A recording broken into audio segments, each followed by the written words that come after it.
Hindi tayo aalis dito hanggat hindi natin nalalaman ng totoo. Kailangan maging matatag tayo. Dugo man ang kapalit. Uubusin ko para tapusin ang sumpa at maibalik ang dangal ng pamilya ko! Hindi ko na kaya. Kailang ilantad ko na ang totoo kong kasalanan. Ayoko na! Ayoko na! Kung hindi ko haharapin ang katotohanan, mapapahamak ang aking anak at hindi ko hahayaang mangyari yun.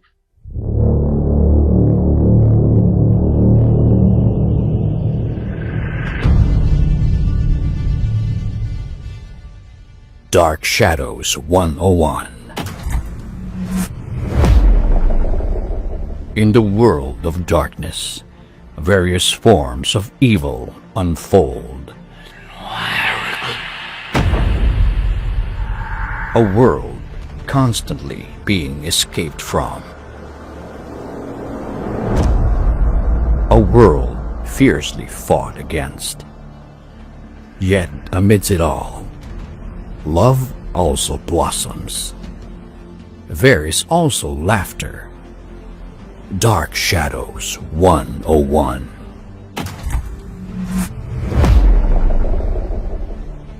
Subscribe and click the bell button to stay updated on our new videos.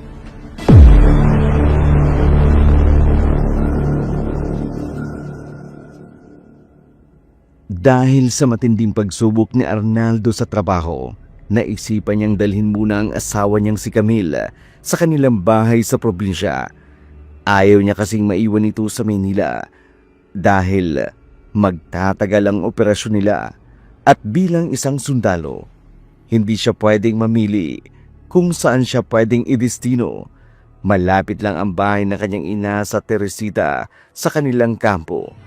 Kaya minabuti nitong doon iwan si Camille kahit alam niyang hindi magkasundo ang asawa niya at ang kanyang ina.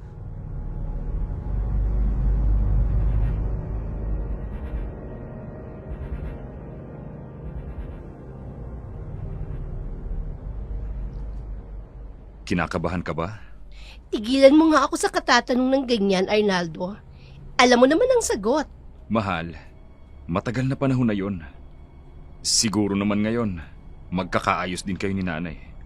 Alam naman nating pareho na hindi boto ang nanay mo sa akin. At kahit kailan, hindi niya ako matatanggap bilang manugang. Mahal, intindihin na lang natin si nanay. Masyado pa tayong bata nung nagpasya tayo mag-live-in. Isa pa, natapos ko ang pag-aaral ko at hindi ka naging sagabal sa akin.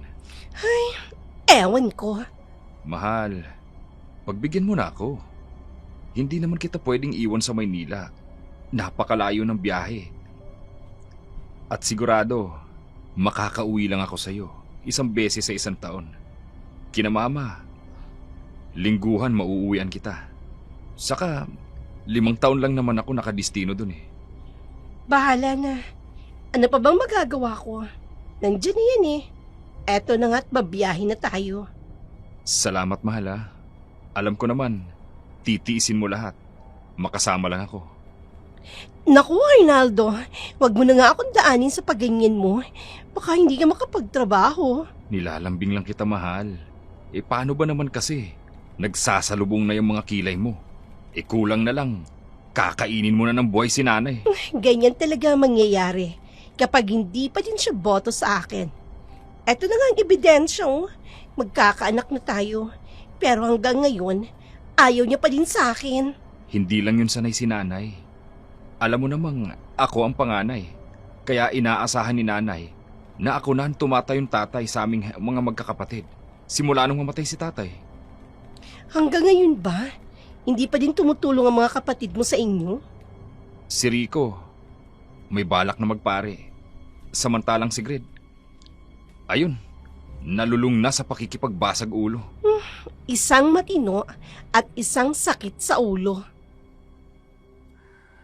Sa sobrang haba ng kanilang biyahe, inabot sila ng gabi nang makarating sa probinsya nila Arnaldo.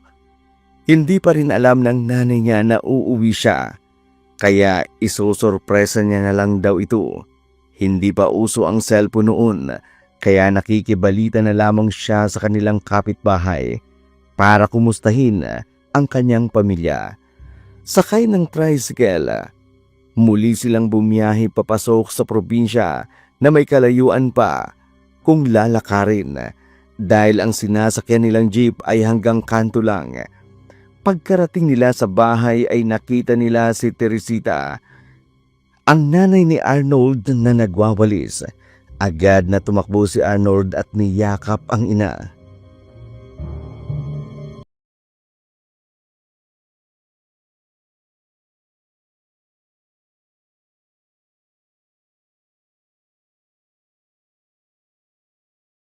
Kakagulat naman eh. Sino ka?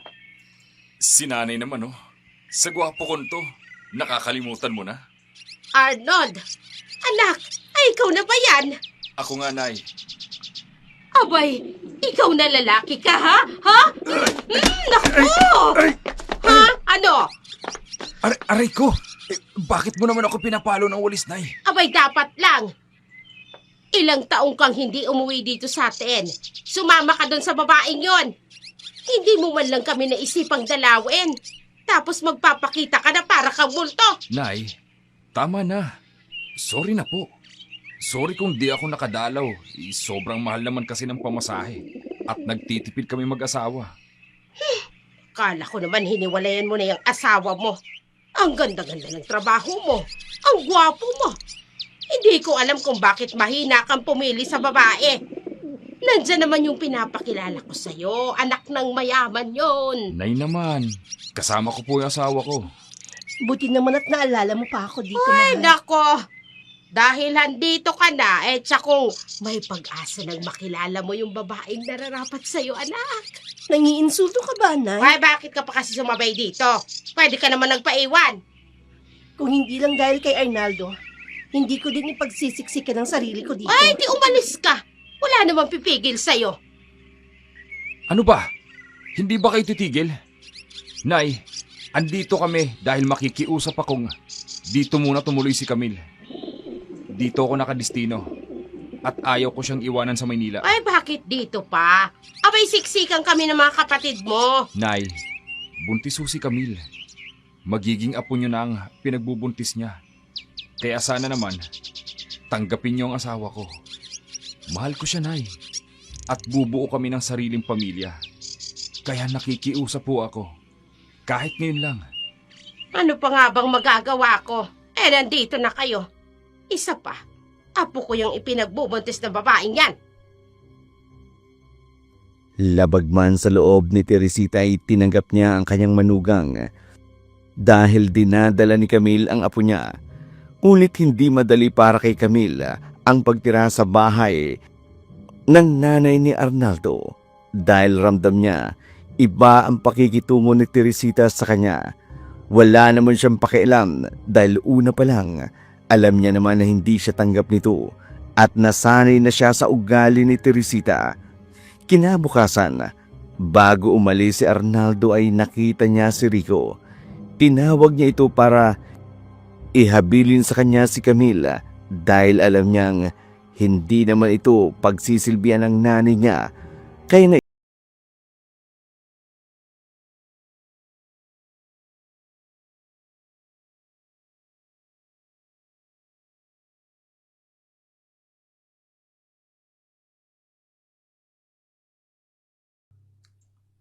Ikaw na lang muna ang bahala sa ate Camille mo, Rico. Alam mo namang may galit pa din si nanay doon. Walang problema sa akin, kuya. Ako lang naman palagi eh. Wala namang tawag sa simbahan. Kumusta na pala sa kumbento? Kailan ka ba papasok ng seminaryo? Isa pa rin akong sakristan ngayon, kuya. Medyo matagal pa bago ako tuluyang pumasok sa seminaryo. Buo na ba talaga ang desisyon mo? Ayaw mong magkapamilya? Wala sa isip kong mag-asawa, kuya. Alam mo naman yan kahit nung mga bata pa tayo. Kung sa bagay. Kaya nga, palagi kaming napapagalitan ni Greg dahil hindi ka naman pumapalag sa tuwing pinagtitripan ka namin. Ayoko lang talagang lumaban. Nasa na nga pala ang Kuya Greg mo? Hindi ko man lang nakita kagabi nung pagka-uwi namin. Naku kuya, minsan hindi siya umuwi dito sa bahay. Andun palagi sa mga barkada niya. O hindi nakikipagbasang ulo, nagnanakaw. Hayaan mo, pagsasabihan ko yung kuya mo. Talaga namang wala pa rin pinagbago. Hindi man lang tumulong dito sa bahay. Binigyan pa ng sakit ng ulo si nanay. Kaya nga kuya ewan ko ba dyan kay Kuya Greg? Hindi nadadala. Ilang beses nang pinabarangay dahil sa pagnanakaw. Nakakaawa na nga si nanay. Palagi na lang nagmamakaawa kay kapitan para lang hindi ipakulong. Hanggang ngayon, nagbabayad pa din si nanay ng ninakaw niya sa kapitbahay natin na si Mang Kanor. Loko talagang lalaking yun eh. Hindi na talaga nadadala. Sige na, ako na ang magbabayad ng utang ni nanay. Sabihin mo na lang kay nanay ha. Aalis na ako. Kailangan kong maging maaga sa kampo. Hindi ko na din ginising si Ate Camille mo dahil pagod din sa biyahe. Sundin mo yung bilid ko sa'yo ha. Masusunod po kuya. Ako na po ang bala kay nanay at kay Ate Camille. Nagising si Camille na wala na sa tabi niya si Arnaldo. Gabi pa lamang ay sinabi na sa kanya na maaga itong aalis. Lumabas siya ng kwarto at dumiretso sa kusina para maghanap ng mailuluto. Wala si Teresita, hindi niya din mahagilap si Rico. Kaya iyon ang pagkakataon niya para magluto. Maya-maya pa'y hindi niya namamalayan ang pagdating ni Greg at paglapit nito sa kanya.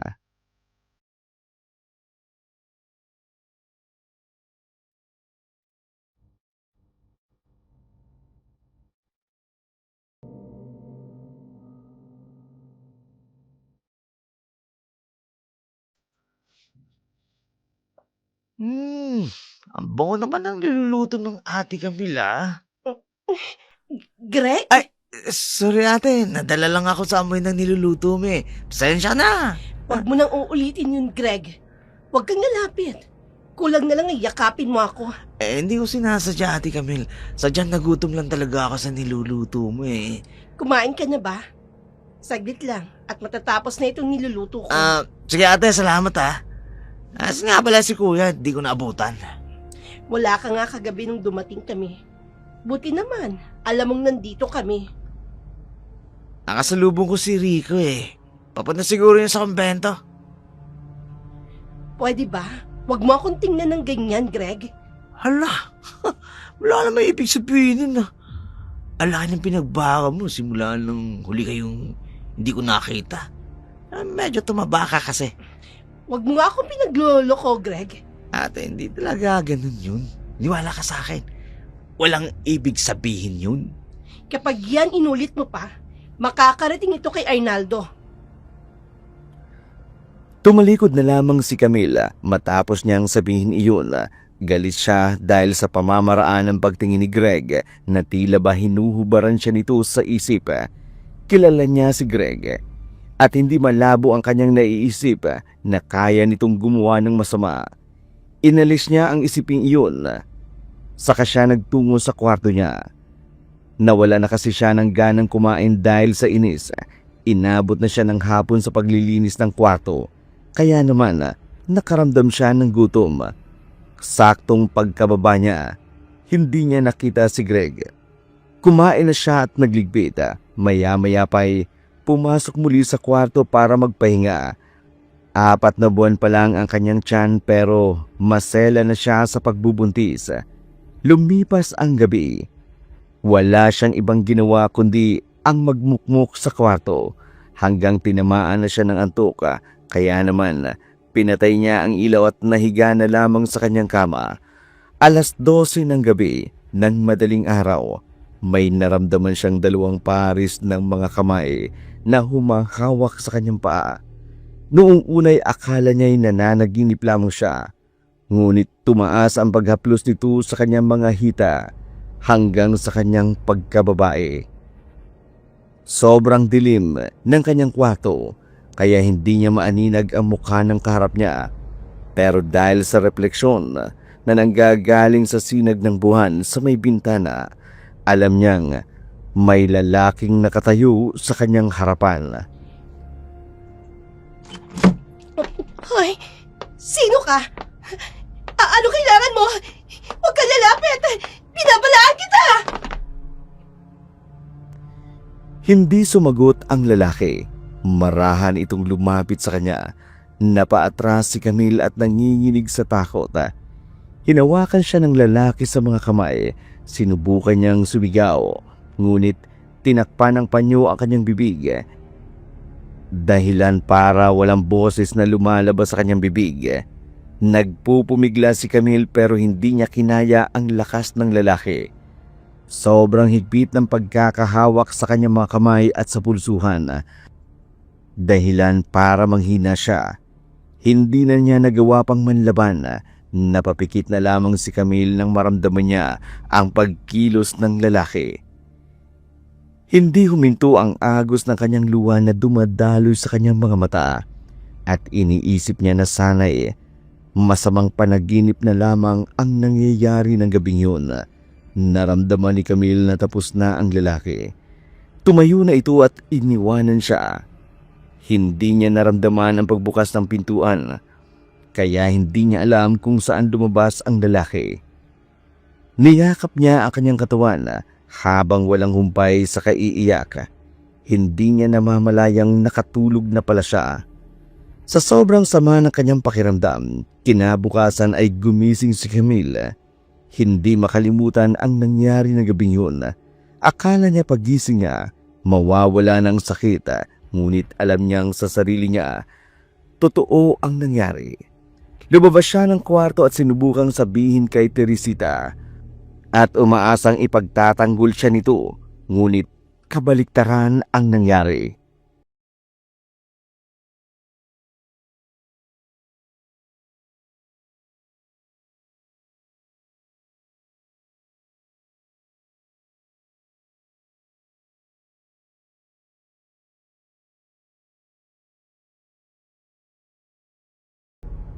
Ano bang pinagsasabi mong ginaasa ka, Camille? Siguro kasi, lumabas ka kagabi. Inuna mo yung kalandian mo. Nay, totoo ang sinasabi ko. Pumasok siya sa kwarto ko at hinalay ako. Ay, naku, tigilan mo yung kaartehan mo. Sinong hahalay sa'yo, Aber? Si Greg. Ano? Ay, bakit nakita mo ba? Hindi. Hindi ko nakita pero alam ko si Greg yun. Hindi magagawa ng anak ko yon. Isa pa, hindi siya umuwi kagabi. Kaya malabo yung ibinibintang mo. Totoo, Nay. Walang ibang gagawa sa akin kundi si Greg lang. Kahapon ang lagkit ng tingin niya sa akin. Nakulang na lang na parang inuhubaran niya na ako sa isip. Ay, pwede ba? Huwag kang ilusyonada. Ang kapal naman ng mukha mong mambintang. Wala ka namang ebidensya. Bakit ba ayaw mong maniwala sa akin? Dahil isa ka lang sampid sa pamilyang ito. Hindi yan magagawa ng anak ko. Alam kong hindi mo ako gusto, Nay. Pero sana naman, kahit yung apo niyo na lang, tanggapin niyo. Ay, hindi ko nga sigurado. Kung anak nga ni Arnaldo yung ipinagbubuntis mo. Ano? Paano mo nasasabi ang mga bagay na ganyan, Nay? Alam mo naman kung anong totoo. Alam mo ang pagkatao ko. Alam ko naman na pera lang ng anak ko ang kailangan mo, hindi ba? Dahil kung sakali mang mamatay si Arnaldo, alam mo namang sa'yo mapupunta ang lahat ng meron siya. Ano bang isip meron kayo, Nay? Kung meron mang walang respeto sa ating dalawa, ikaw yun! Ba't bastos ka talaga, ha? Ikaw ang bastos! Bakit ko nga ba sinumbong pa sa'yo ang nangyari sa akin? Wala din naman kayong pakialam! Galit na tinalikuran ni Camille si Teresita. Nagmukmuk siya sa kwarto at sumigaw. Sinigaw niya ang lahat ng galit, sakit at inis. Naglaho na ang nararamdaman niya ng mga oras na yun. Gusto niyang magpakamatay dahil nahihiya siya kay Arnaldo. Nahihiya siyang sabihin sa kanya ang nangyari. Dahil baka tulad ng nanay nito, hindi siya magawang paniwalaan. Ibang kaso ang nangyaring ito sa kanya. Palagi siyang ipinaglalaban ni Arnaldo sa ibang bagay. Pero hindi niya masisigurado kung pati sa problema niyang iyon ay karamay niya pa din ang kanyang asawa. Maghapong naglinis ng kwarto si Camille.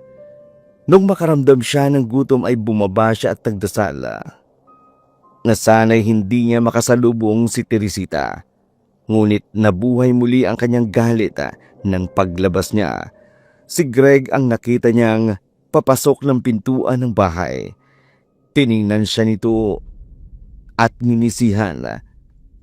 Tumakbo siya at pinagsusuntok si Greg. Demonyo ka! Hayop ka! Napakawalang hiya mo! Aray ko! Ano ba? Ano bang kasalanan ko sa'yo? Ha? Nagmamaang-maangan ka pa talaga? Alam kong ikaw lang ang may kakayahan na gahasain ako. Napakawalang hiya mo! Ano? As in ako lang ang may kakayahan? Wala na bang rapist? O manggagahasa sa labas? Nababaliw ka ba? Bakit ko naman gagawin yan? Dahil manyakis ka. Dahil demonyo ka. Anong problema mo na demonyo ako? May sungay ba ako? Ha? Ha? Matinding paratang yan, ate. Siguraduhin mo nga may ebidensya ka, ha? Hindi ko na kailangan ng ebidensya. Dahil sa kahiyupang ginawa mo. Aray! Ano ba? Hindi ka titigil, ha? Tumigil ka na! Ano ba? Hindi talaga ako titigil hanggat hindi ka Aray ko! nabulok sa kulungan. Tama na! Kapag hindi ka nakahanap ng ebidensya na ako nga ang gumawa, kahit ako pa mismo ang susuko sa mga pulis. Pero ate Camille, di ko kaya gawin yon. Maniwala ka naman. Hindi. Isa kang basagulero. Isa kang magnanakaw. Sino sa tingin mo ang maniniwalang isa kang inosente? Basagulero lang at magnanakaw. Wala akong kaso ng pangre-rape. Hindi lahat ng tulad ko masama. Tandaan mo yan, ate Camille. Oy, ano bang ingay yan? Oy, Camille, anong ginagawa mo sa anak ko? Bakit hindi mo tanungin ang anak mo kung ano ang kahiyupan niyang ginawa sa akin? Ay, bakit ba kasi pinipilit mong pagbintangan ng anak ko nang wala ka namang ebidensya? Ikaw na rin ang nagsabi. Hindi mo nakita yung lalaking humalay kamo sa'yo. Kahit saang korte pa tayo magtuos, hindi kita uurungan na babae ka. Maswerte lang kayo at wala akong hawak na ebidensya. Dahil kung meron, ipapakulong ko kayong dalawa! Hoy! Tandaan mo, nakikitira ka lang dito. Kaya wala kang karapatang bastusin kami rito! Oo, nakikitira lang ako dito. Pero nagbibigay ang anak niyo ng pera. Anak niyo na asawa ko! Napakawalang modo! Aba, hindi na ako magtataka kung sa huli, iiwan ka ni Arnaldo dahil dyan sa ugali mo! Yung ugali ko nakadepende sa taong kaharap ko. Paano ko re-respetuhin ang mga katulad niyo? Abay, bastos talaga tong babaeng to! Hoy! Tingnan mo yung babaeng yun. Masyadong mayabang. Abay, kung umasta parang reyna dito sa bahay. Nay, tama na ho yan. Ikaw naman na lalaki ka, ha? Ikaw naman kasi! Nay, aliko! Tama na, Nay! Tama na! Totoo ba yung ibinibintang ng babaeng yun sa'yo? Ha? Nay, hindi Eh bakit ko magagawin yun? Mapapatay ako ni Kuya Ay, Arnaldo. mabuti! Huwag mo akong bigyan ng sakit ng ulo. Napakasinungaling ng babaeng yun. Hindi ko hahayaan na magkatuluyan sila ni Arnaldo. Nay naman, masaya na sila ni Kuya Arnaldo. Bakit pa magiging kontrabida ka pa sa pagsasama Ay, nila? tigil-tigilan mo ako, Greg. Nay! Wala kang ang ginagawang tama rito sa bahay. Huwag mo akong pagsasabihan ng ganyan. Kala mo naman tama yung ginagawa niya. Patuloy ang sermon ni Teresita sa kanyang anak habang tumatawa lang ito sa kanya at hindi siniseryoso ang galit niya. Samantala, matapos ni Camille ang kanyang trabaho, naisipan niyang lumabas ng bahay para magpahangin. Nakasalubong niya si Rico na nagmamadali. Hindi man lang siya nito nakita dahil nakayuko ito. Kaya naman nung malapit na ito sa kanya, ay nagkabanggaan sila.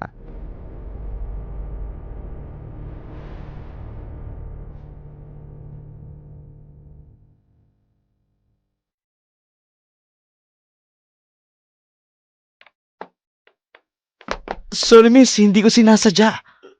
Ano yan, Rico? Ate Camille, ikaw pala. Saan ka galing? Sa kumbento. Pinatawag kasi ako ni Father Mumoy. Ganun ba? Magagabi na. Actually, kanina pa ako umalis. Natagalan ako sa pakikipag-usap, kaya ganun. Ano naman yung mga dala mo? Akin na, natulungan na kita. Naku, ate na, wag na. Mga libro ito para sa prayers ko. Ikaw, anong ginagawa mo dito sa labas? Nagkasagutan kami ng nanay mo. Ha? Pero, bakit kayo nagkasagutan? Maniniwala ka ba? Na ginahasa ako. Ate naman, hindi magandang biro yan, ha? Sino naman ang gagawa niyan? Kung sakali gabing-gabi na, gino-joke mo pa ako. Pag ikaw ayaw maniwala sa akin, yan ang pagsilbi ng pagsusumbong ko. Teka, Baka nga kahit siguro si Arnaldo, sandali, ate. hindi maniwala sa akin. Seryoso ka talaga? Sa iyak mo na yan? Walang rason para magsinungaling ako, Rico. Ate, kailan? Saan? Sa mismong kwarto namin ni Arnaldo, nagkasagutan kami ng nanay mo dahil pinagdududahan ko si Greg. Si Kuya Greg? Oo, madilim nung gabing yun. Pero wala namang ibang gagawa sa akin ng kababuyan na yun, kundi si Greg lang. Dahil kung makatingin siya sa akin, para bang hinuhubaran niya ako. Nako, ate. Mahirap sigurong mambintang. Oo, alam ko. Kaya nga kami nagkasagutan ng nanay mo. Dahil wala naman talaga akong ebidensya. Nakagaanan ng loob ni Camille si Rico. Bukod kasi sa matino ito ay alam niyang magpapari ito. Madami pa silang napagkwentuhan. Isa na doon ang dahilan kung bakit nagre-rebelde si Greg. Simula daw kasi nang mamatay ang tatay nila. Natuto na itong uminom. Sa kanilang magkapatid ay si Arnaldo lang ang desidido na mag-aral at makapagtrabaho. Sa ganong sitwasyon, naintindihan ni Camille si Teresita dahil si Arnaldo lang ay may kakayahan na iahon sila sa kahirapan. Ngunit dahil may pamilya na si Arnold, hindi na sapat ang pagbibigay nitong sustento sa kanila. Matapos ang pag-uusap nilang yun, sabay silang pumasok sa loob ng bahay. Dumiretso na din sa kanilang kwarto para magpahinga. Pasado 11:00 nang muling maramdaman ni Camille na may humawak sa kanyang paanan. Kaya napamulat siya ng kanyang mga mata at naramdamang muli ang kahit mukha ng lalaki hindi niya nakikita.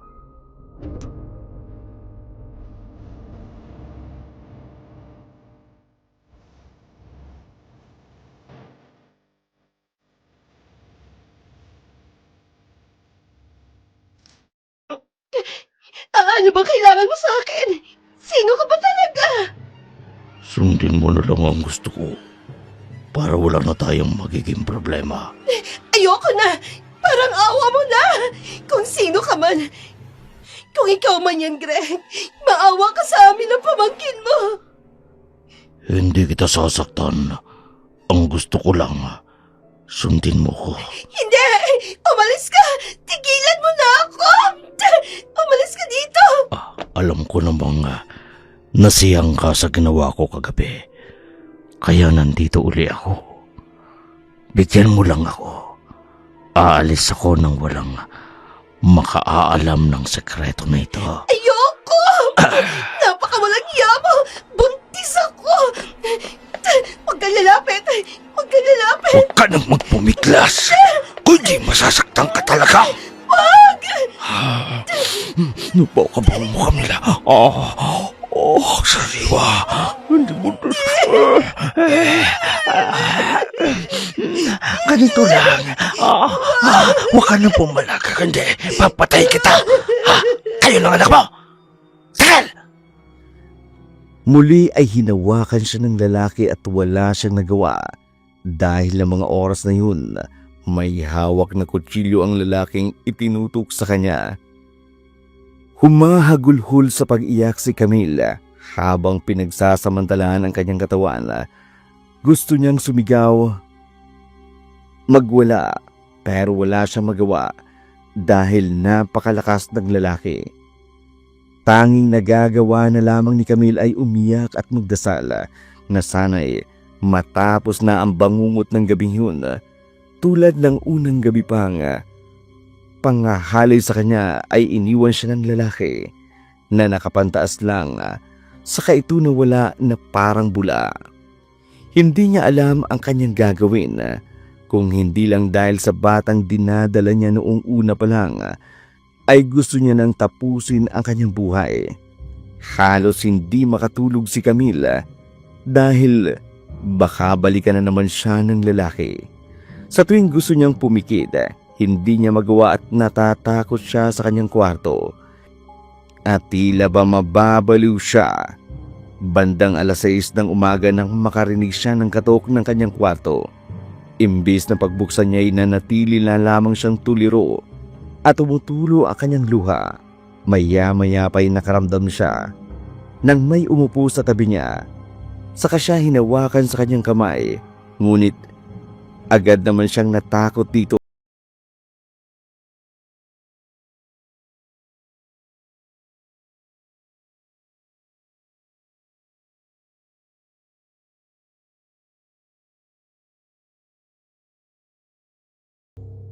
Tama na!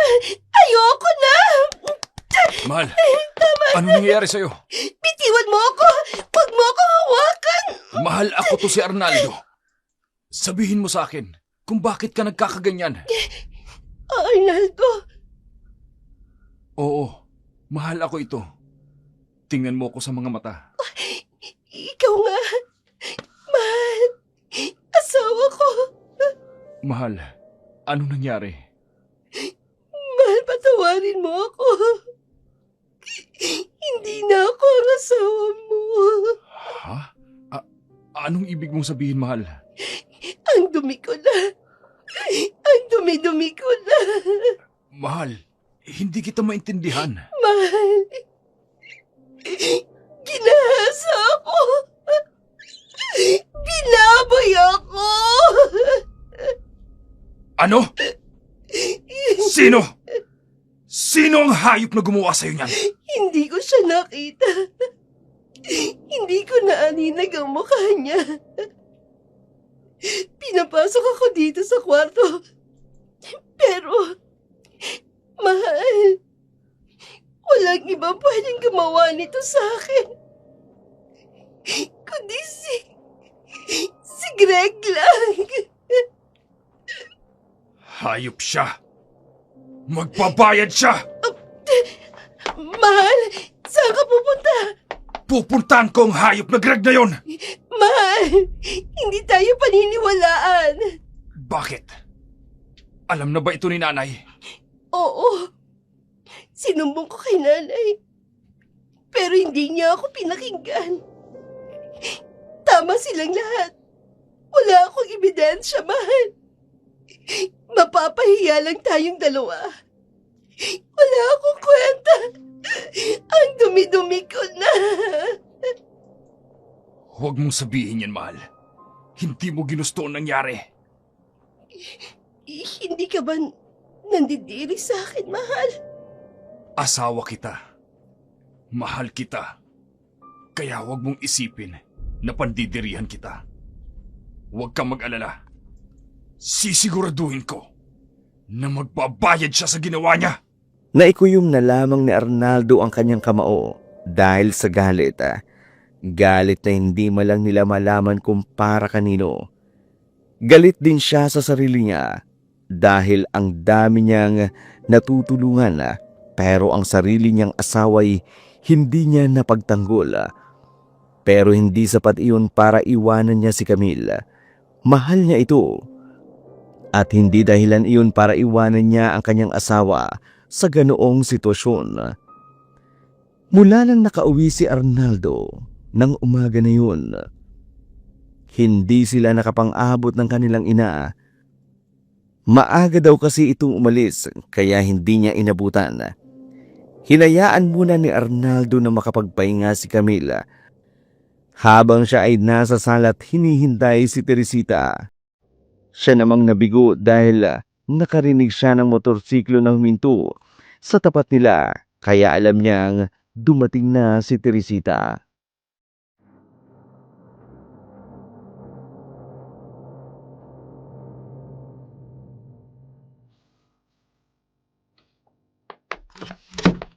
Oh, anak, ay nandito ka na pala.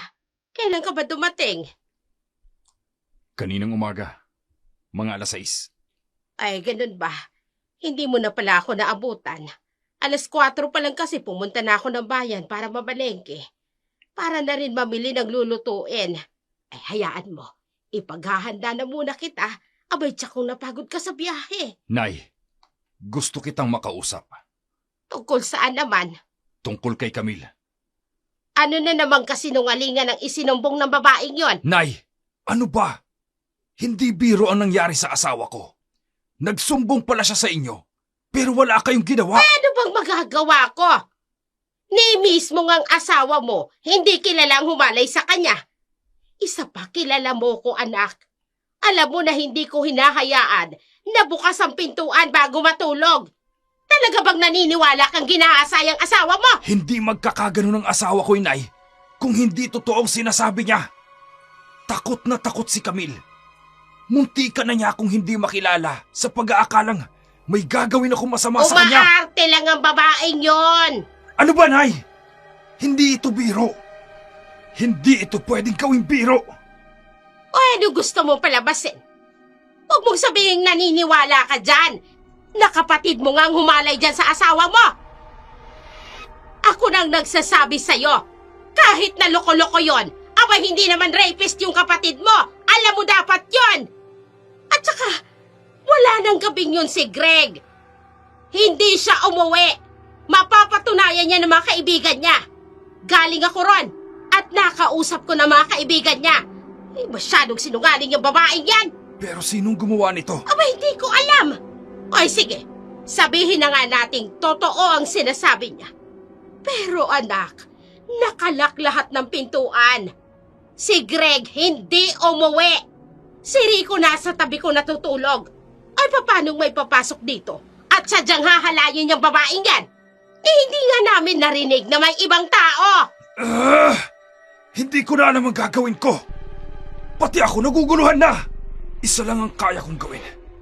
Kapag nalaman kung sinong lalaking yun, mapapatay ko siya. Nagsisinungaling yung babaeng yan. Para maghiwalay kayo, yun ang totoo nun. Hindi totoo yun, Ninay. Hindi gagawin kami yun. Pwede bahala kang isipin kung anong gusto mong isipin. Basta ang alam ko, nababaliw yung asawa mo ko no. Paraan niya lang yan. Para iwanan ka, malay ba natin kung may lalaki talaga yan?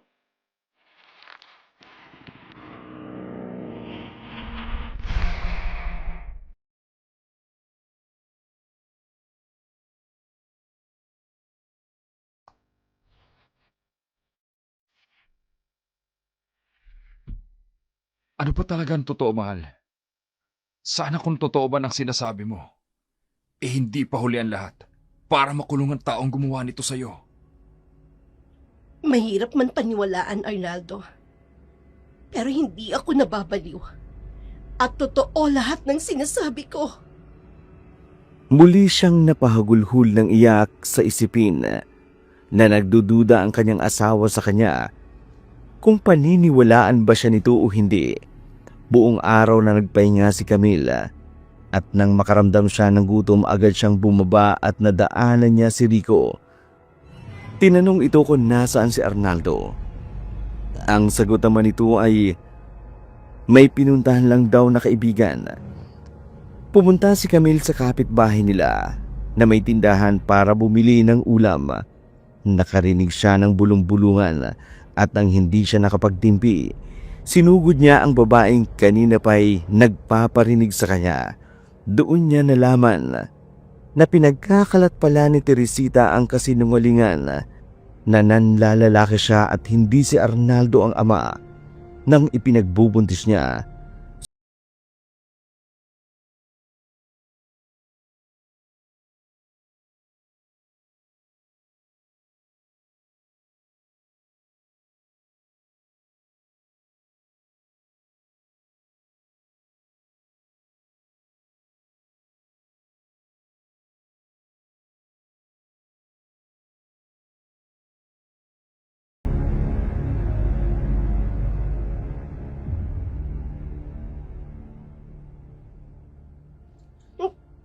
Hindi mo ba talaga ako titigilan, ha? Kung ano ba nasasaktan ako, babae ka?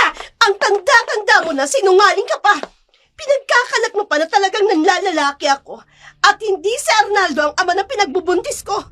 Napakahayop mo talaga! Ay, Camille! Ay, bakit hindi ba totoo? Bakit hindi mo na lang aminin na sadyang malandi ka? Malandi ako? Ay, malandi ka! Pinikot mo lang naman yung anak ko. Ikaw lang pinakawalang kwentang biyanan sa buong mundo. Ulitin mo ngayong sinabi mo. Wala kang kwenta! Ang kapal talaga ng mukha mo. Pinatira ka na nga ng libre dito. Ganyan pang isusukli mo. Salamat sa pagpapatira mo sa akin dito.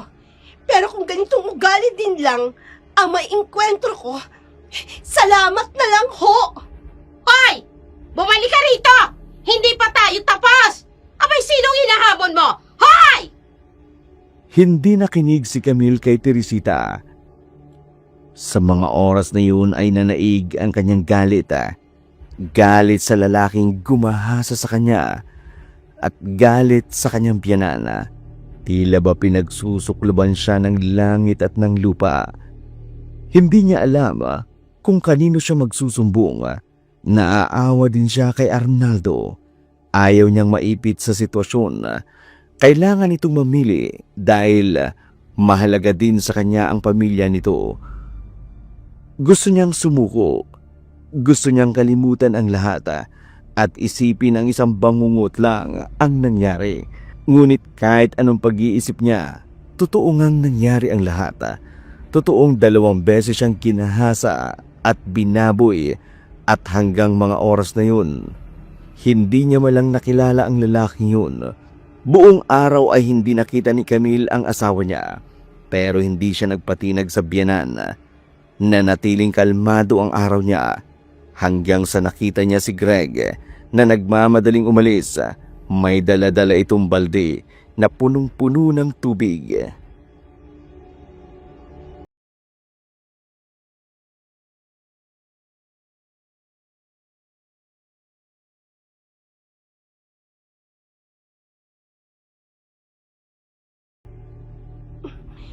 Saan kaya siya pupunta? May tinatago ka ba, Greg? Sana nga. Sana wala kang kinalaman sa nangyari sa akin. Dahil kung hindi, ipapakulong talaga kita. May bahid ng takot na sinundan si Greg. Dumaan ito sa bahay nila, kaya nagmamadali siyang sinundan ito. Medyo may kalayuan siya kay Greg. Hindi siya gumawa ng ingay upang hindi siya nito maramdaman na sinusundan niya ito. Maya-maya pa'y tumingin si Greg sa palibot. Agad siyang nagtago sa maliit na puno nang maramdaman niyang lilingon ito sa gawin niya.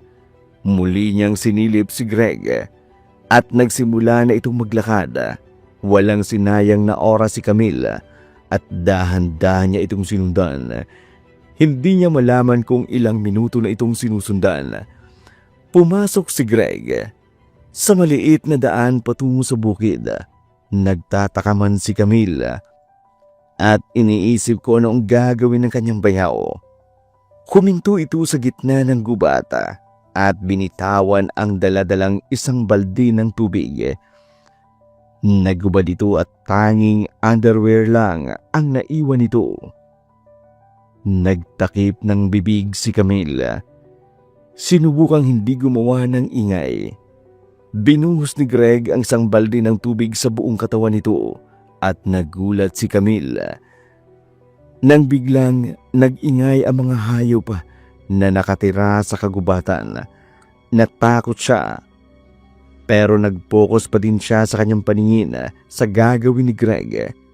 Muli siyang napatakip ng bibig nang makita niyang unti-unting nagpapalit ng anyo si Greg. Doon niya napagtanto, hindi basta-basta ang tubig na binuhos ni Greg sa buong katawan. Unti-unting tumutubo ang maiksi nitong mga buhok. Nagkakaroon ng buhok sa iba't ibang parte ng katawan nito. Ang kanyang bibig ay biglang lumalaki na parang kabayo at tumutubo ang pangil. Humahaba ang kuko nito at sobrang pula ng mata. Napatras si Camille sa nakita at hindi makapaniwala. Aswang? Aswang si Greg? Nanginginig ang kanyang tuhod. Hindi alam ang gagawin kung tatakbo pa o mananatili. Halos hindi niya maigalaw ang kanyang mga paa. Ngunit nang bigla itong tumingin sa gawin niya, hindi niya mapigilan na tumakbo. Narinig niya ang pag-ungol nito, pero hindi lumingon pa si Camille. Dire-diretso sang tumakbo. Takot ang nararamdaman niya ng mga oras na yun. May kahabaan ang kanyang nilakad noong papunta sila, kaya may kalayuan din ang tinakbo niya pauwi. Wala siyang pakialam sa mga asong nakakasalubong niya. Ang gusto niya ay makauwi ng maaga. Tumakbo siya hanggang bigla na lang siyang nadapa at napasalampak sa sahig.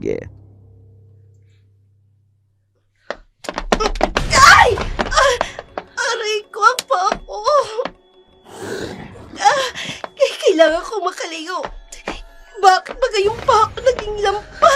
Aray! Paparating na siya. Hindi niya ako pwedeng maabutan. Ngayon pa, nasigurado na ako. Si Greg ang nanggahasa sa akin. Muli siyang tumayo at iika-ikang tumakbo. Nakahinga siya ng maluwag nang masilayan ang kanilang bahay sa mga oras ni Hun.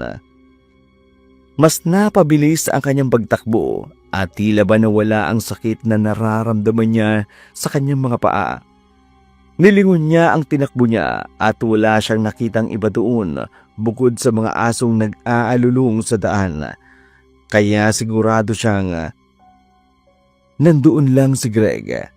Nagmamadali siya hanggang maabot niya ang pintuan ng kanilang bahay. Agad na binuksan ito. Hinga.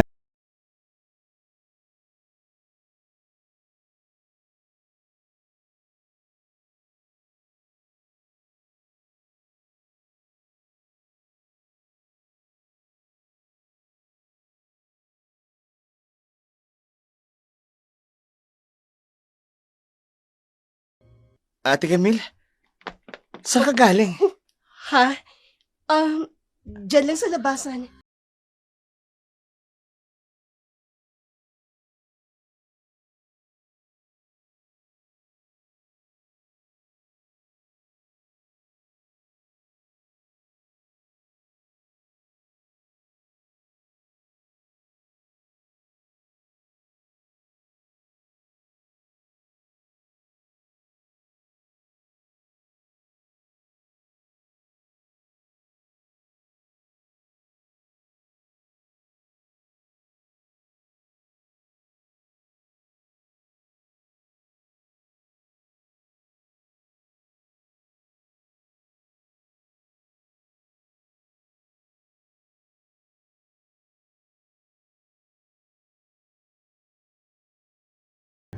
Umalis din.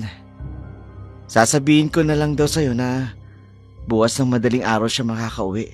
Tapos may tinatapos daw siya. Maglilib daw kasi siya ng 1 buwan. Ganun ba? Aray! Rico naman. Dahan-dahan lang. Sorry ate. Okay na yan. Ako nang bahala dito. Sigurado ka? Oo, kaya ko na. Asan ang nanay mo? Nauna nang matulog. Maaga pa kasi yun, mamayang madaling araw. Pupunta ng palengke. Ayos ka lang ba? Napapansin ko ang pag-uubo mo. Hindi ka ba nagpa-doktor? Naku, ate, malayo sa bituan. Mawawala din to. Uminom ka pa din ng gamot. Mahirap lang magkasakit ngayon. Magpahinga ka na.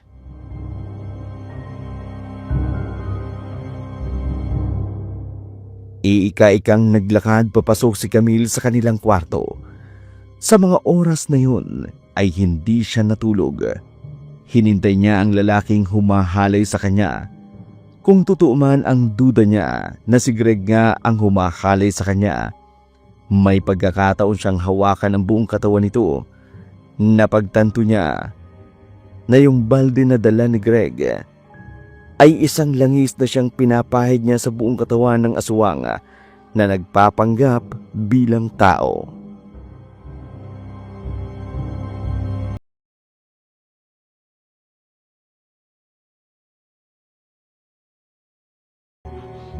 Nakakalito pa rin ang nangyari. Kung aswang si Greg, aswang din ba si Rico? At si Nanay Teresita? Ang hirap paniwalaan. Hindi ko na alam ang katotohanan.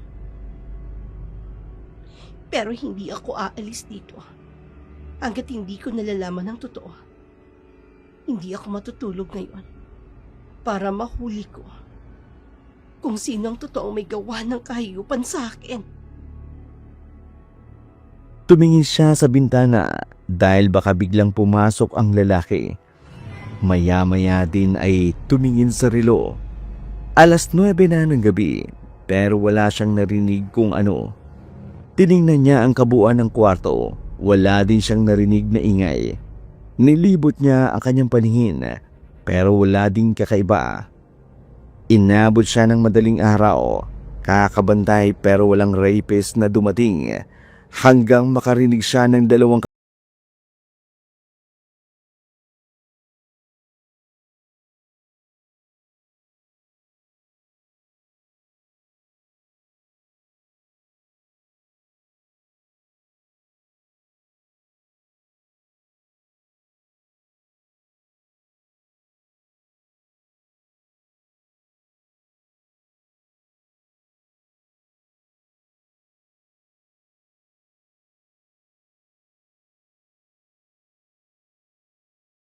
Mahal, ako ito, si Arnold. Ano nangyari sa'yo? Hindi ka ba natulog? Hindi ako makatulog, mahal. Iniisip mo pa rin ba yung nangyari sa'yo? Hayaan mo, mahal. Andito lang ako. Hindi ka na magtatrabaho? Mamayang 8:00 ang alis ko para pirmahan ang leave ko for 2 days. Kailangan kitang bantayan dahil hindi ko masisiguro ang kaligtasan mo. At kung totoo nga na may humalay sa'yo, kailangan niyang managot. Hindi ka pa din ba naniniwala sa akin? Hanggang ngayon ba, pinagdududahan mo ako? Hindi naman sa ganun, mahal. Pero nag-iimbestiga rin ako. Mula sa mga kapitbahay, sa lahat. At wala silang nakitang ibang tao o hindi nila kilala. Dahil kilala na mismo nila. Wala silang nakitang ibang tao.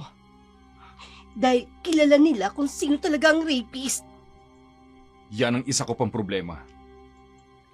Kahit kahapon pa, gusto ko nang sugurin si Greg. At handa akong patayin siya kung siya ang may gawa nito. Pero Camille, alam nating pareho at alam mo sa sarili mo na hindi mo nakita kung sino ang humalay sa'yo. Pero nasisiguro kong siya yun at wala nang iba. Walang ibang papasok dito sa bahay kundi siya lang. Pinagtatanong ko na rin lahat ng kaibigan ni Greg. At lahat sila, iisa lang ang sagot. Hindi dito umuwi si Greg. Gabi-gabi, nasa inuman siya. Nakikipagbasag ulo pa. So iniisip mo, nagsisinungaling ako, Arnold.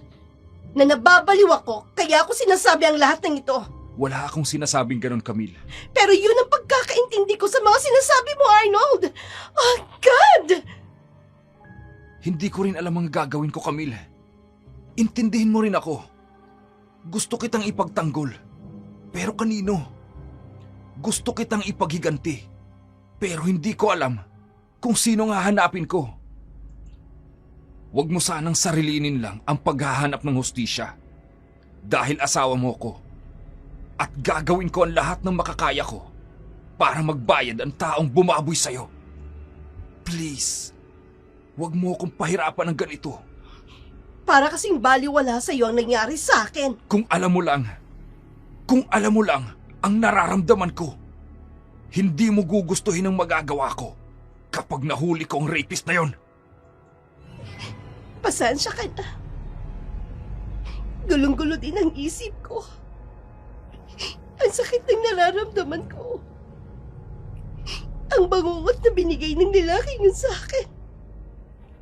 Na hanggat kamatayan, hindi ko makakalimutan. Tahan na, mahal. Magpahinga na tayo.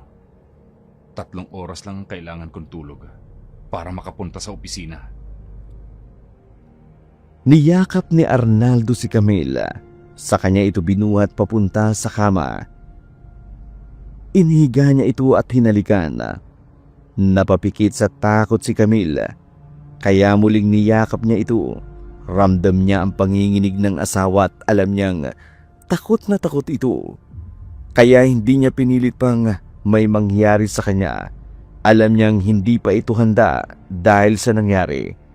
Kinabukasan, naunang nagising si Arnaldo. Hindi niya naginising si Camille. Nagmamadali siyang umalis para permahan ang kanyang leave ng 2 linggo. Sakto lang para sa kanya ang 2 linggo para hanapin ang rapist. Sinulyapan niya si Camille bago tuluyang umalis. Ilang oras pa ang lumipas ay nagising si Camille. Pagmulat ng mga mata, hindi niya naabutan si Arnaldo. Bumangon siya ng dire-diretso sa kusina para magtimpla ng kape. Naabutan niya ang biyenan niyang nagwawali sa sala. Hindi niya ito pinansin.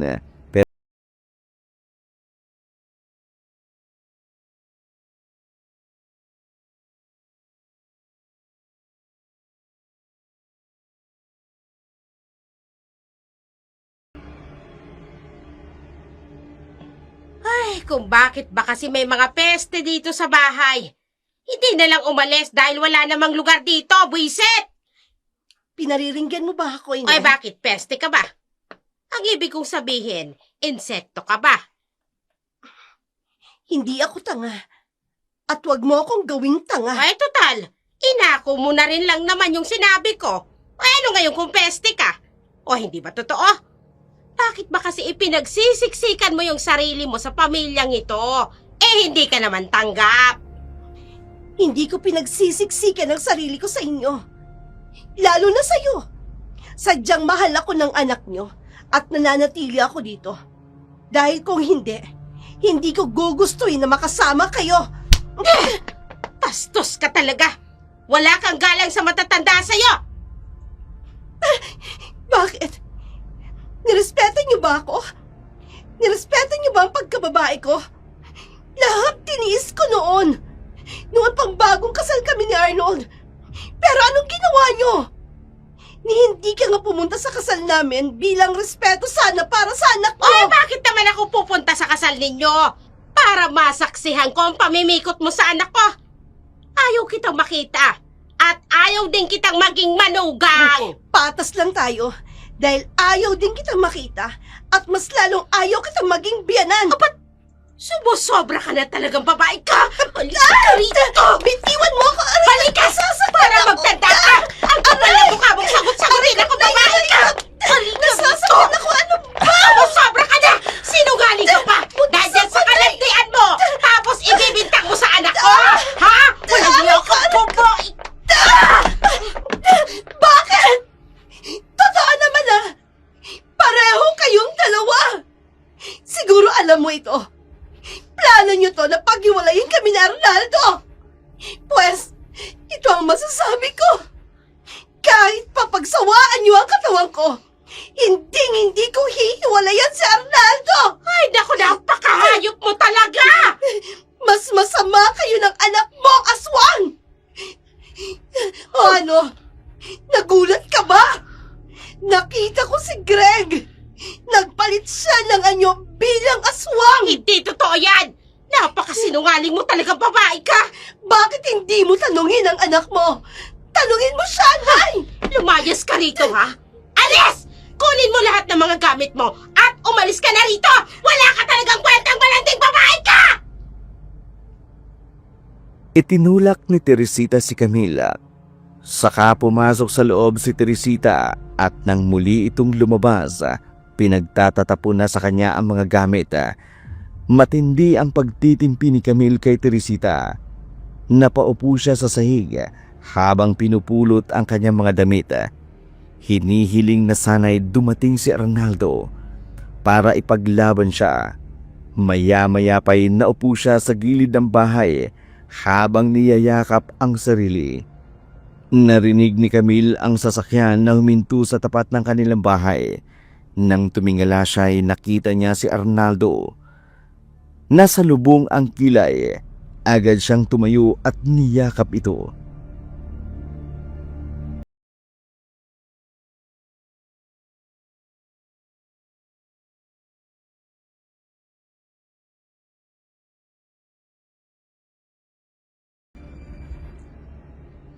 Ano to? Anong nangyari? Pasensya na. Ngayon lang kami natapos mag-usap ng head namin. Pinalayas na ako ng nanay mo. Ano?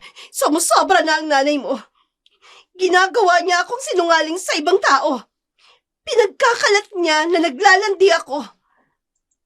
At ngayon nagpaparinig siya sa akin. Arnaldo, hindi ko na kaya pang manatili dito. Kung ganitong tao lang din ang makakasalamuha ko. Hindi tayo aalis. Bakit? Hanggat hindi ko nalalaman kung sino ang gumalaw sa'yo, hindi tayo aalis dito. Pero mahal. Naniniwala na ako sa'yo, mahal. Kaya harapin natin tong pareho. Oh, ano pang ginagawa mo ritong babae ka? Ay, Arnaldo, pumasok ka na. Hindi siya aalis dito. Hindi mo ba alam kung paano ako sinagot-sagot ng babaeng yan? Tapos ipagtatanggol mo pa siya sa akin! Wala kang karapatang paalisin siya rito, Nay. Alalahanin mo, bahay at lupa ko ito. Si Camille ay asawa ko sa papel at sa mata ng Diyos. Kung sino man ang mas may karapatan dito, siya yon. Dahil lahat ng pag-aari ko bilang asawa niya ay para sa kanya. Pero nanay mo ko, Arnaldo! Bakit ba ganyan ka magsalita sa akin? Nahawa ka na sa babaeng yan. Pinilog niya na talaga ang ulo mo. Hindi siya naging maling impluensya sa akin. Dahil sa kanya, nagsikap ako. Dahil sa pagsasakripisyo niya na huminto sa pag-aaral para lang makapagtrabaho at makapagtapos ako ng pag-aaral. Hindi mo alam ang pinagdaanan niya nung nasa Maynila kami. Kung ano ang meron ako ngayon, Nay, ay dahil yun sa kasipagan niya. Kaya kung pwede lang, tigilan niyo na ang asawa ko. Baka kayong paalisin ko mismo dito sa pamahay ko. Bastos ka na rin magsalita ngayon! Dahil ba may ipinagmamalaki ka na? Nay, respeto lang ang gusto ko. Respetuhin mo ang relasyon namin. Dahil bubuo na kami ng pamilya. Sana naman, Nay, maintindihan mo ako. Pinalikuran ni na Arnaldo at Camille si Teresita at dumiretso sa kwarto. Inayos ni Arnaldo ang gamit at ang mga damit ni Camille. Tahimik lang silang naglinis ng kwarto. Walang gustong magsalita.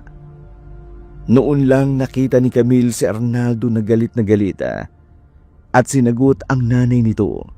Nasanay kasi siyang tahimik lang ang asawa. Hindi niya na lamang ito pinansin at nagpatuloy sa kanyang ginagawa. Inabot na ng gabi nang mapagpasya nilang kumain. Hindi na dinaaninag ni Camille ang kanyang biyanan na sigurado niyang masama ang loob ni Arnaldo. Hindi naman kasi siya ang tipo ng taong sasagot-sagutin lang ang matanda kung alam niyang mali siya. Nagkataon lang na nag-cross ang landas ni Teresita. Ayaw sa kanya, kaya napuno siya ng galit dito. Pasado 10:00 na nang maisipan nilang magpahinga. Nakatulog si Arnaldo dahil sa pagod nito sa biyahe. Nakatalikod si Camila habang nakatingin si Arnaldo sa kesame ay naramdaman niyang may humawak sa kanyang mga paa. Babangon pa sana siya nang hawakan ang kanyang mga kamay. Doon ay nakita niyang muli ang lalaking humalay sa kanya. Sinubukan niyang sumigaw para marinig ni Arnaldo, pero alam niya na mga oras na yun ay tulog ang kanyang asawa. Nanginginig siya sa takot. Nilagyan ng panyo ang kanyang bibig, dahilan para hindi siya makapagsalita. Mula sa bulsa ay humugot na naman ang lalaki ng isang patalim, saka pinaglaruan sa kamay. Sa mismong harapan ni Camila, umiling siya at lihim na umiyak. Pinadaan ng lalaki ang kanyang mukha sa kutsilyo. Nang tila ba nagsasabing kapag nagsalita siya ay papatayin siya, tumango si Camila sa ibig sabihin ng lalaki. Saka tumalikod ang lalaki at tulad ng inaasahan niya nawala na lamang ito bigla sa kanyang paningin. Doon na humagulhul ng iyak si Camila. Nagising naman si Arnaldo. Agad siyang napabangon at kinuha ang panyo sa kanyang bibig na naiwan ng lalaki. Camille, Arnaldo, nandito siya. Pumasok siya ngayon sa kwarto natin. ano? Paano siya nakapasok? Hindi ko alam. Hindi ko alam. Itong panyo. Kanino to? Yan ang ginagamit niyang pantakip sa bibig ko. Tuwing hinahalin niya ako. Hayop siya! Papatayin ko siya! Nakita mo ba kung saan siya lumabas? Nakasaradong bintana, pati na ang pintuan. Pero wala na siya dito. Hindi ko alam, mahal. Hindi ko talaga alam kung paano siya nakakapasok dito at kung paano siya nakakalabas. Sandali. Tumayo ka. I-on mo ang ilaw. Anong gagawin mo, mahal? Hahanapin ko ang butas. Butas ng ano? Butas kung saan siya nakalusot sa kwartong ito. Napaka-imposible naman na may butas dyan sa banyo, mahal. Eh di sana maririnig natin ang pagbukas ng pinto ng banyo. Shhh! Huwag kang maingay, mahal. Hinahanap ko nga. Natatakot ako, mahal. Natatakot ako dahil papatayin niya tayo. Sundalo ako, mahal. At kahit ano, kaya kong lusutan. Alam mo yan. Pero ito ay hindi ko alam kung anong klaseng hayop. Ibang klase itong kalaban natin, mahal. Anong ibig mong sabihin? Si Greg. Aswang si Greg. Nakita ng dalawang mata ko kung paano siya nagpalit ng anyo nung sinundan ko siya. Kung siya din ang rapist ko, wala tayong laban sa kanya. Ha? Sigurado ka ba sa sinasabi mo, mahal? Oo, mahal. Dahil nakita ko mismo. Totoong aswang si Greg. Paano nangyari yun? Paano naging aswang si Greg? Sandali. Ano to? Tumabi ka dyan sa kama. Ano bang gagawin mo dyan sa ilalim ng kama? May nakita ako. Tumabi ka, bilis! Ano yan, mahal? Lagusan. Paano nagkaroon ng lagusan dyan? Tsaka saan ang daan na yan? Hindi ko alam. Pero sigurado ako na dito dumadaan ang lalaking sinasabi mo. Sa ganong paraan, hindi natin malalaman kung saan siya dumadaan. Ngayon ko lang din nakita yan. At hindi ko alam na may ganyang lagusan dito sa kwarto natin. Ibig sabihin, pinagplanuhan talaga niya para halayin ako. May naisip akong paraan. Ano yun? Magpapanggap akong aalis sa oras na andyan si Greg. Dahil kung tama ang hinala mo na si Greg nga ang humalay sa'yo, nasisiguro ko na iyon ang pagkakataon niya para maulit kang babuyin niya. Makinig kang mabuti, mahal. Pagkaalis ko sa bahay na ito mamaya, magpapaalam ako sa kanila na importante ang lalakarin ko at hindi ako makakauwi ng 3 araw. Pero hihinto ako sa di kalayuan dito sa bahay natin. Mula sa kusina ay hindi nila makikita ang bakuran. Doon ako dadaan at aakyat papunta dito sa bintana. Dito mo ko sasalubungin. Sa ganoong paraan, aakalain nila na wala ako rito. Hindi ba masyadong delikado ang gagawin mo, mahal? Natatakot ako. Baka mahuli ka niya. Kahit man mahuli niya ako, ay lalaban ako. Ipaghihiganti kita, mahal. Pangako ko yan. Paano kung si Greg nga nang halay sa akin? Mapapatay ko siya. Sige na, maganda ka na. Ako na ang bahalang magpaalam kina nanay at sa mga kapatid ko. Natakot si Camille sa plano ni Arnaldo pero tama ito. Hanggat hindi nahuhuli ang rapist, patuloy itong magbababoy sa kanyang pagkababae. Tulad ng napag-usapan nila, lumabas ng pintuan si Arnaldo. Unang nasagi ng kanyang mga mata ay si Rico na nagkakapi sa bandang kaliwang kanan ng upuan. Doon ay nakita niya si Greg. Pabor iyon para sa gagawin niya. Si Teresita naman ay kapapasok lang sa bahay. Sinubukan niyang alisin ang galit ng nanay niya. Parte na iyon ang kanyang plano para hindi siya mahalata ng mga iyon.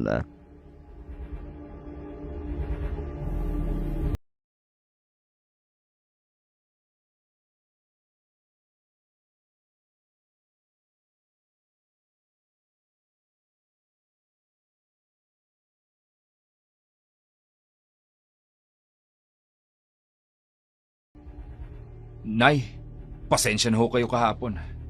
Hindi ko sinasadya na pagsalitaan kayo ng ganun. Nadala lang po ako sa galit. Kung bakit naman kasi pinaniniwalaan mo yung asawa mo? Nay, huwag na po natin pag-usapan yan. Alam ko po na galit kayo kay Camille. Pero kung pwede lang po sana saka na kayo mag-away kapag nakapanganak na siya. Maselan ho ang pagbubuntis ni Camille. Baka mapanong anak namin, ang apo nyo. Hindi ko kasi maintindihan kung bakit hindi mo maiwan-iwan yung babaeng yan. Madami namang babae ang pwede mong pakasalan. Ay bakit yan pa? Nay, intindihin nyo na lang po ako. Kahit ngayon lang. Aalis na muna ako. Ay saan ka na naman pupunta? Akala ko ba nakalive ka ng ilang linggo? Tumawag po kasi sa akin ang mga opisyal namin. May sakit kasi ang kasamahan ko kaya walang naka-duty sa field. Nakiusap naman sila ng maayos, kaya kailangan ko nang pumasok. Double pay naman yun dahil nakalib ako. Ay nako, iiwan mo na naman sa akin yung asawa mo. Pagkatapos ako na naman ang mali. Nay, O ay siya, sige na. Ano pa nga bang magagawa ko nandyan na yan. Mag-iingat ka na lang ha. Lalo na't nasa field ka naka-assign. Abay nag-aalala ko sa'yo anak. Opo, Inay. Kaya ko na po ang sarili ko. Mula sa peripheral vision ng kanyang mata, alam niya at naririnig niya ang dalawa ang pinag-uusapan nito. Dala ang isang bag na may laman ng iilang damit. Lumabas si Arnaldo ng bahay. Saka siya pumarang ng sasakyan. Ipinakita niya talaga sa pamilya niya na aalis siya at sasakay. Ngunit sa di kalayuan ay pumara na ito. Binigyan niya lang ng pamasahe ang driver. Mula sa kanyang bag na dala, nagsuot siya ng itim na damit at naglagay ng mask at itim na sombrero. Nakuha niya iyon sa lumang damit niya na hindi niya pa naisusuot at sa ganung paraan, hindi siya basta-basta makikita ng kahit na sino. Mula sa di kalayuan ay nakita niya si Greg at ang nanay niya na umalis. Naghahanap siya ng pagkakataong umakyat sa kanilang bakuran. Inakyat niya ang bakod nila at nagmamadali siyang hindi makagawa ng kahit na konting ingay. Dahan-dahan siyang gumapang sa damuhan papunta sa may bintana ng kanilang kwarto. At nang makita niya si Camille, agad niya itong kinawayan. Mabuti na lang ay napalingon si Camille sa kanya. Binuksan niya ang bintana at umakyat muli si Arnaldo. Niyakap niya si Camille at nang makarating na siya sa kwarto nila,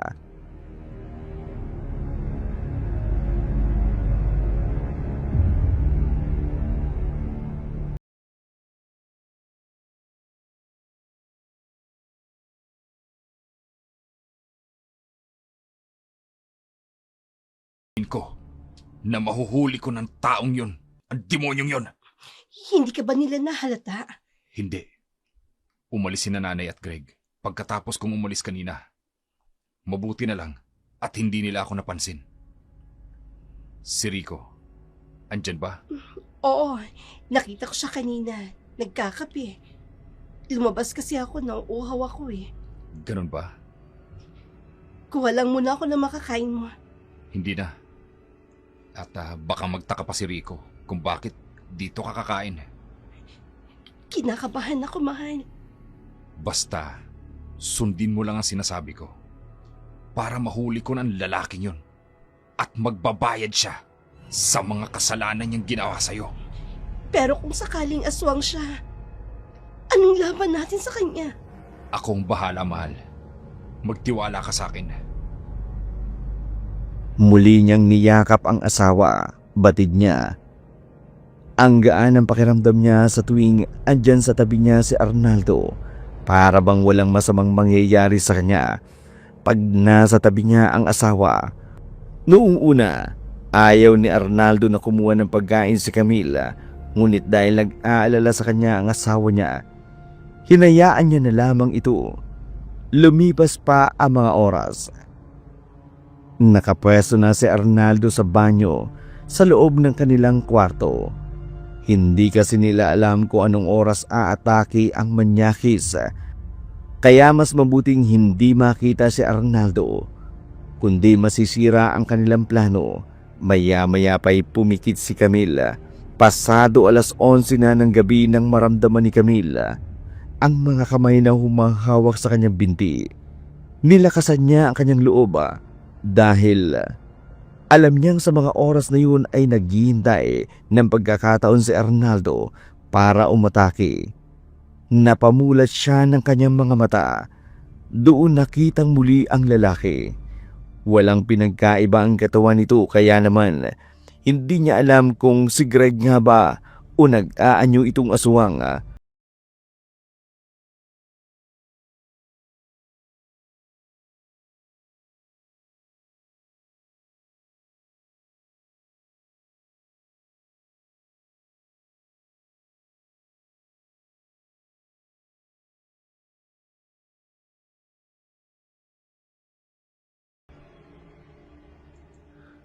Sino ka ba talaga? Bakit ayaw mo akong tantanan? Sabi ko naman sa'yo, hindi ba? Pumayag ka na lang sa gusto ko. Hindi! Napakahayop mo! Hindi na ako natatakot sa'yo! Masasaktan ka. Matapang ka ngayon. Sinong pinagmamalaki mo? Ang asawa mo. Asan sa ngayon? Mas pinili niyang iwan ka kahit alam niya may hahalay sa'yo. Mas pinili niya ang trabaho kaysa sa'yo. Hindi totoo yan! Mahal ako ng asawa ko! Pumayag ka na lang sa akin. Sumama ka na lang, Camille. Hindi, bitiwan! Magpapakalayo-layo tayo. Bibigyan kita ng makat ng buhay. Ang kapal na mukha mo! Matapos mo akong babuyin, hihingin mo yung permiso na sumama ako sa'yo. Nababaliw ka na ba? Kung anong ginagawa sa'yo ni Arnold, kaya kong gawin yun. Pero hindi kita iiwan kaya ng pag-iwan niya sa'yo. Mahal kita, Camille. Nakakadiri ka! Hindi nga kita kilala! Hindi ko nga makita ang mukha mo! Ayop ka! Dahil alam kong kasusuklaman mo ko pag nakita mo ko. Hindi ko sinasadya. Nagustuhan lamang kita. Minahal na kita. Diyos, kilabutan ka nga sa sinasabi mo! Sumama ka na sa akin. Sumama ka na. Hindi! Tumahimik ka! Mo ako! Kahit tumahimik ka sabi!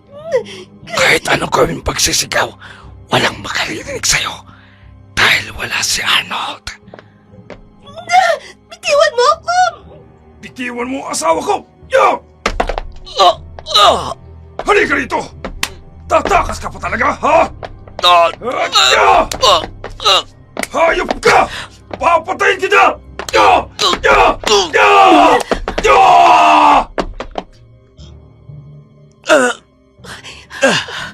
Arnold, ayos ka lang? Dito ka lang sa tabi. Pag sinabi kong i-on mo ang ilaw, i-on mo. Huhulihin ko lang ang mga kamay niya. Ya! Ano? Matigas ka pa rin? Ha? Sige! Bunutin mo ang kutsilyo at hindi ako magdadalawang isip na iputok sa'yo ang baril ko sa ulo mo! Mahal! Ngayon na! Buksan mo ng ilaw! Rico?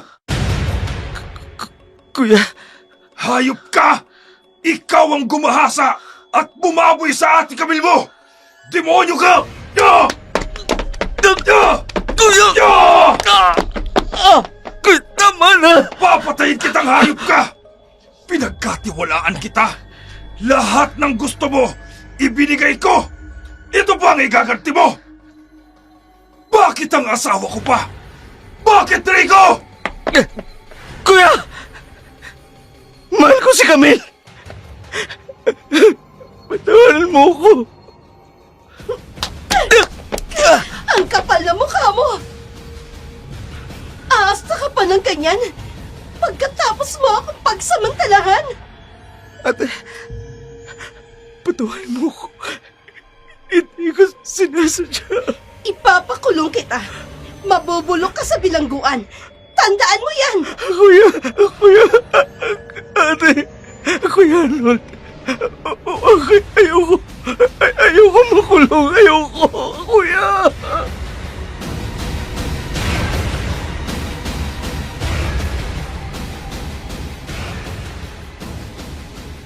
Biglang bumuka ang pintuan nila. Agad namang bumungad si Teresita at tumakbo si Rico sa kanya.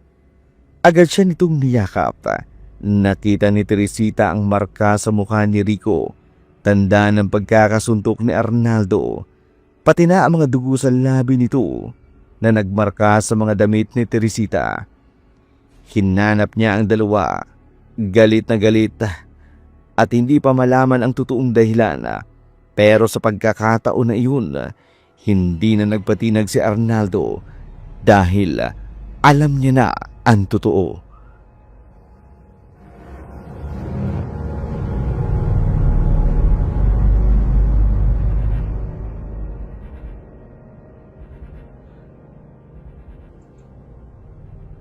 Ano bang nangyayari sa'yo, Arnold? At sinasaktan mo ng ganitong kapatid mo? Tuluyan na bang nabilog ang ulo mo ng babaeng yan? Huwag kang makikialam dito, inay. Dahil hindi mo alam ang kademonyohan ng anak mo. Ano bang pinagsasasabi mo? Tingnan mo nga, takot na takot sa'yo ang kapatid mo. Kapag hindi ka pa tumigil, ipapadampot kita sa pulis! Kapag hindi mo ibinigay si Rico sa mga kamay ko, idadawit kita sa mga kasalanan niya. Ano bang sinasabi mo? Hindi ko maintindihan! Hindi mo na talaga ako maiintindihan. Dahil yung anak mo, ang gumahasa at bumaboy sa asawa ko. Ano bang sinasabi mo? Una si Greg. Yun ang pinagbibintangan. Ngayon naman si Rico. Alam mo namang magpapari yan. Tapos pagbibintangan yun ng ganyan. Hindi ko na kailangan pang mambintang. Dahil ako mismo ang nakasaksi ng lahat. At sapat na ang dahilan na ito na nandito si Rico sa kwarto namin. Ang kapal na mukha mo, Rico. Magpapari ka pa talaga. Pero napakademonyo mo. Ipapakulong kita. Ipapakulong kita! Kuya, Nay, ayoko makulong. Sabihin mo nga sa akin ang totoo. Totoo bang sinasabi ng kuya mo? Nay, Ano? Hindi ko sinasadya eh. Hindi ko sinasadya. Mahal ko po si Camille at gustong gusto ko po siya. Rico naman! Oh, Arnold, anak, nakikiusap ako. Pag-usapan natin to. Ay, masisira ang buhay ng kapatid mo kapag pinakulong mo yan. Pwede naman nating kalimutan ng lahat. Magbagong buhay na lang tayo lahat. Ha? Naririnig mo ba ang sarili mo, inay? Anong akala mo sa asawa ko? Baboy na pagkatapos niyang babuyin ay ayos lang ang lahat? Hindi naman niya sinasadya. Eh baka naman kasi nilandi ng babaeng yan. Kaya pinatulan ni Rico. Pwede ba, Nay? Tigilan mo na ang pagpasa ng mali sa asawa ko. Kahit na alam mo sa sarili mo na walang ginawa si Camille. Arnaldo, Umalis na kayo, inay. Umalis na kayong dalawa. Hindi namin kailangan ng tulong nyo. Akin ang bahay na ito.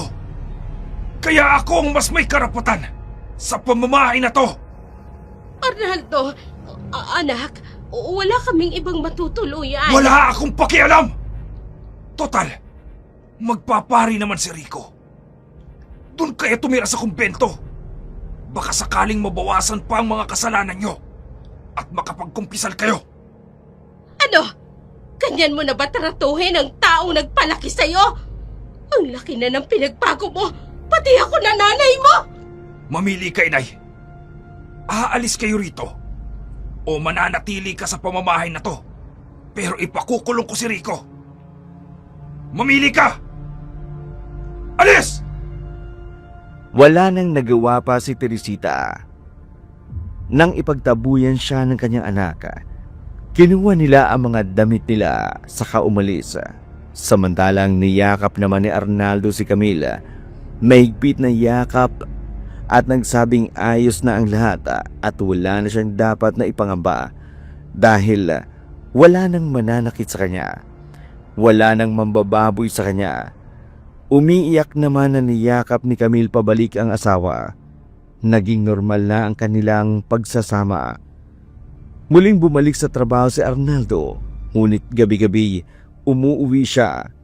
Maayos ang pamumuhay nilang dalawa. Wala na silang naging balita kay Rico at Teresita. Ang huli niyang nabalitaan ay nalulung pala sa sugal si Rico at pagdodroga ng panahong ginagahasa niya si Camille. Ayon na rin sa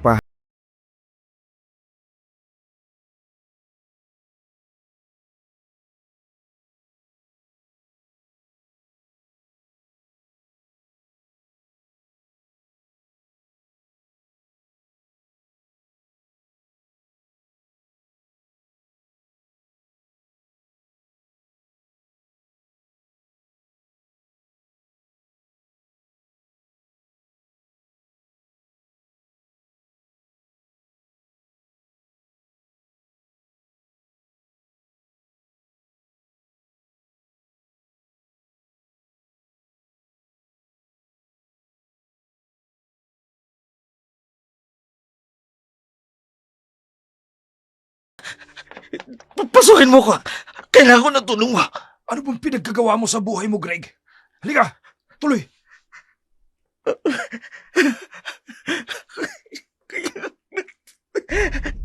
Naparal ko siya. Bakit? Dahil nagnakaw ka na naman at nahuli ka. Oo. Sinasabi ko na nga ba eh. Ang tagal ng panahon kong tinago kay nanay at sa inyo. Noong mga araw na yun, nagsimula ako makipagbasag ulo. Napatay ko ang kaibigan ko. Anong kinalaman ng kaibigan mo sa nangyayari sa'yo?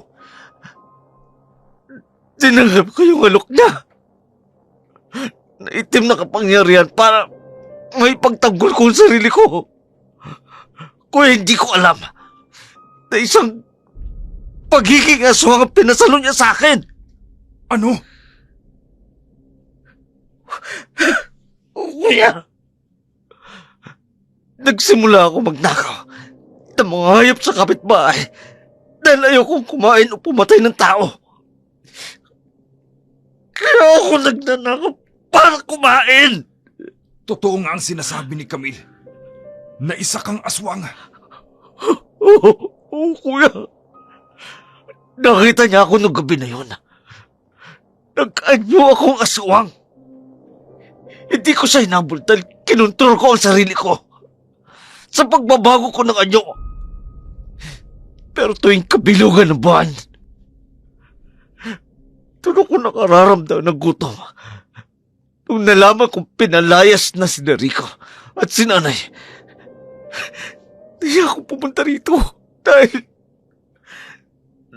nagkasagutan kami noon ni Ate Camille. Nalaman ko ng totoo. Nahuli ko si Rico. Siya pala ang lalaking lihim na may pagnanasa kay Camille. Ano? Oo. At patawarin mo kami ni Ate Camille mo. Dahil napagbintangan ka namin. Dahil akala namin matino si Rico. Nagkamali kami ng pag-aakala. Patawarin mo kami. Hindi na importante yung kuya. Pero isa lang masasabi ko.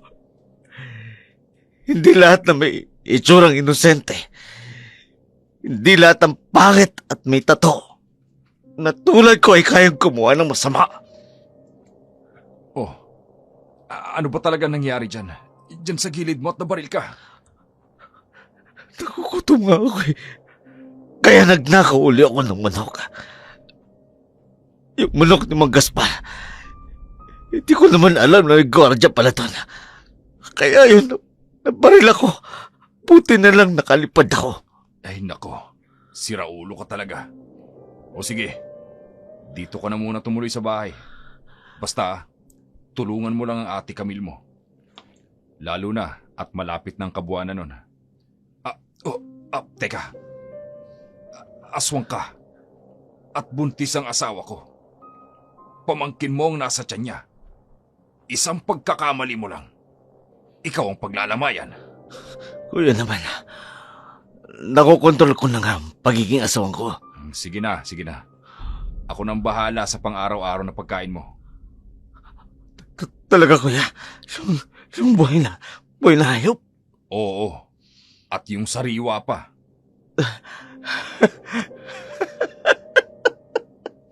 Kuya, you're the best!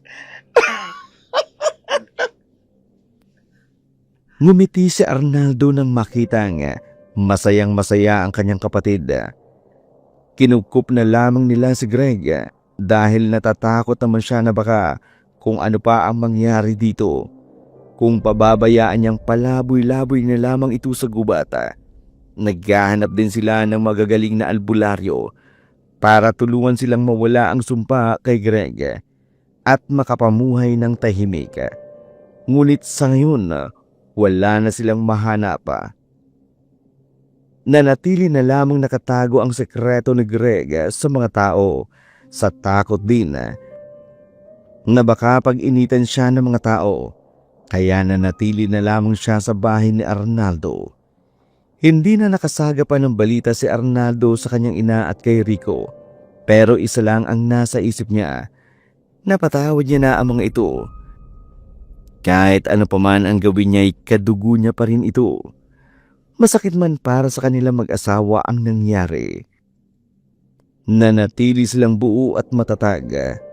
Ngayon ay masaya na silang kasama ang anak nila. Pati si Greg, naging masaya na rin. Nabuong puso siyang tinanggap ng mag-asawa. Doon ay napagtanto ni Camille. Napakabuti pala ng puso ni Greg. Huwag basta-basta husga ng tao base sa panlabas na anyo.